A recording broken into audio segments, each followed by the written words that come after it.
एक गांव में एक गरीब ब्राह्मण रहता था। ब्राह्मण अनपढ़ था, इसलिए वह कोई काम नहीं कर सकता था।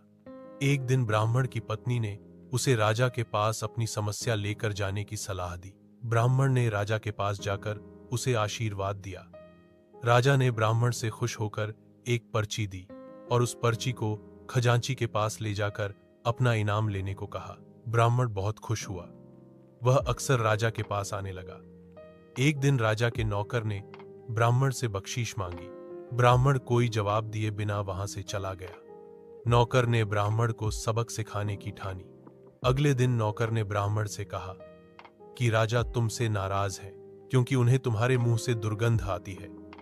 ब्राह्मण घबरा गया और अगली बार राजा से मिलने अपने मुंह पर कपा रख कर गया।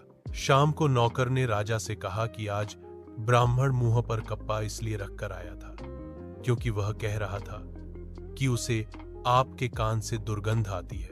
राजा को यह सुनकर क्रोध आया।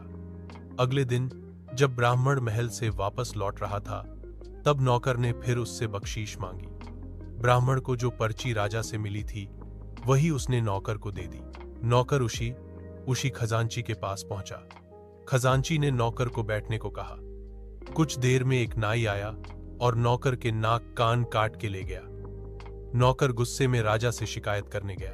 राजा नौकर की बात सुनकर सारा मारा समझ गए। उन्होंने कहा, तुमने नौकर की झूठी शिकायत की, इसीलिए तुम्हारे साथ ऐसा हुआ।